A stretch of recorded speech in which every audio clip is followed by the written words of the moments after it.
Le titre de cet ouvrage de coaching, c'est Créer la richesse. Créer la richesse. Introduction. Chaque être humain veut créer de la richesse pour pouvoir assumer ses besoins quotidiens. Chaque jour que Dieu fait, je me suis une fois demandé qu'est-ce qui fait enrichir les gens de mon environ. La réponse est que ces personnes répondaient aux questions de la société ou aux problèmes de la société à l'aide de leurs services. Parmi ces gens, il y avait un groupe qui était plus riche que d'autres groupes. Pourquoi cette différence? Cela provient du travail ou de l'effort fourni. Donc, chacun est résumé. Le revenu de chaque être humain ou chaque groupe est en fonction de l'effort qu'il fournit chaque jour que Dieu fait, les services qu'ils fournissent à l'environnement. Donc, ce qui définissait leur richesse. Donc, j'ai étudié l'environnement, j'ai vu que ceux qui pensent à chaque seconde créer une chose utile, créer un service utile à l'environnement, ces personnes deviennent riches parce qu'ils vendent leurs services à l'environnement. Donc les gens achètent. Donc je donne un exemple, les agriculteurs.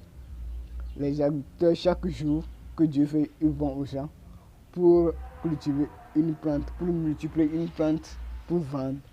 Les enseignants, chaque jour vont à l'école pour enseigner et font des répétitions pour avoir deux sources de revenus. Donc cela les rendait riches. Donc la richesse dans mon environnement, c'est d'abord rendre un service utile, c'est d'avoir créé un service utile, un bien utile.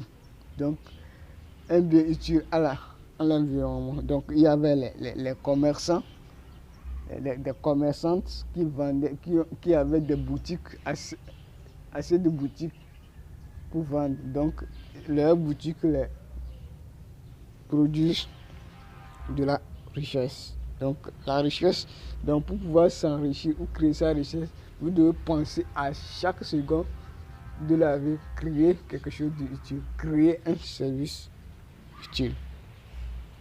1. La loi d'une allumette.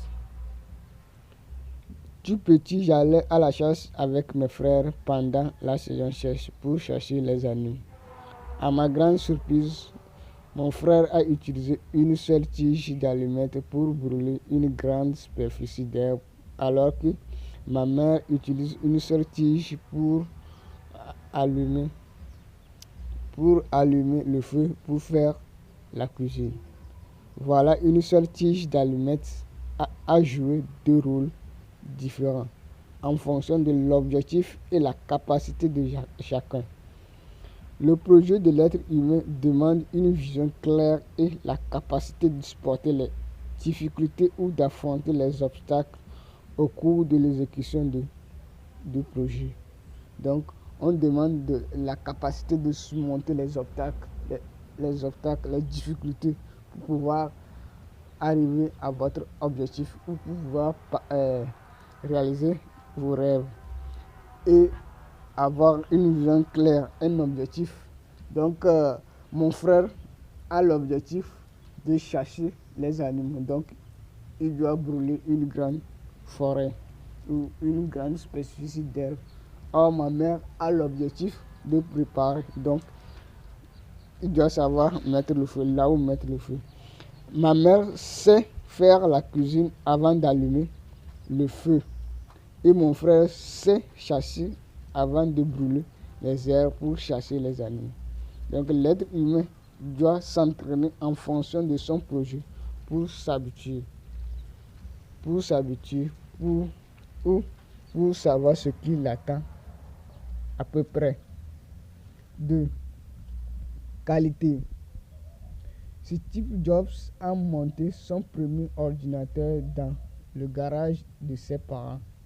Vu l'importance ou l'utilité du bien, il a fini par trouver un bailleur de fonds qui a financé le projet pour la production des ordinateurs en grande quantité pour vendre. Il est devenu riche en moins de 30 ans et chef d'entreprise. Donc, il est devenu chef d'entreprise en moins de 30 ans grâce à son génie créateur, à son idée qu'il vend. Peu importe la condition de l'être humain, l'humanité attend de lui un service de qualité et utile. Donc, on veut de l'être humain un service de qualité et utile. Donc, le service doit être utile et qualité. Donc, doit résoudre un problème. Donc, lorsque son invention est utile pour l'humanité, il a trouvé immédiatement celui qui peut financer le projet. Donc, les gens veulent des idées intéressantes,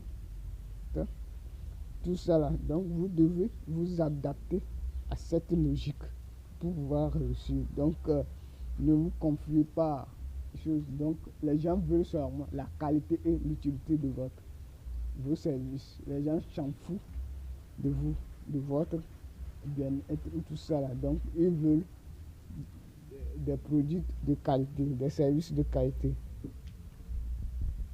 3. Service. Chaque être humain doit œuvrer pour rendre service à la société qu'il est appelé à vivre pour s'enrichir. Il doit viser la qualité du service qu'il rend chaque jour que tu fais. Un produit est de la qualité lorsque le produit répond aux questions de la société. L'être humain doit servir une quantité de services chaque jour que Dieu fait pour créer sa richesse.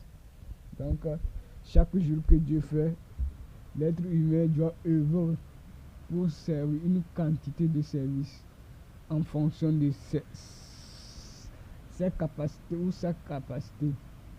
Donc, l'être humain doit œuvrer tous les jours. Donc, savoir chercher à créer quelque chose d'utile, quelque chose de qualité, quelque chose que son environnement a besoin pour pouvoir s'enrichir. Donc, la richesse se crée à l'aide d'une compétence utile ou d'un bien utile ou un service utile. Donc, de toutes les façons, vous devez avoir une compétence pour pouvoir créer une chose.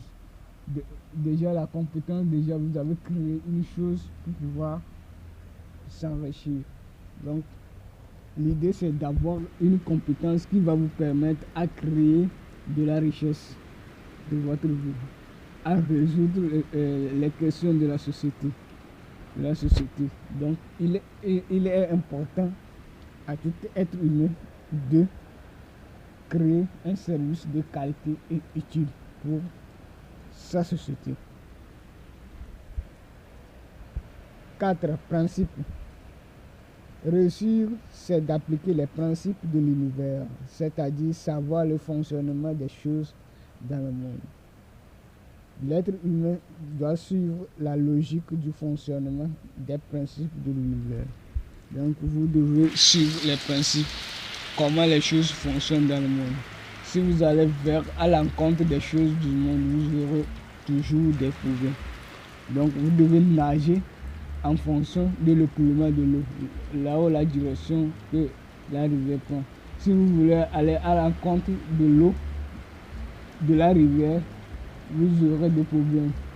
Vous allez avaler une quantité d'eau et la mort vous attend. Donc, vous devez suivre la direction de l'eau. L'avion suit la direction de l'air pour pouvoir atteindre la destination.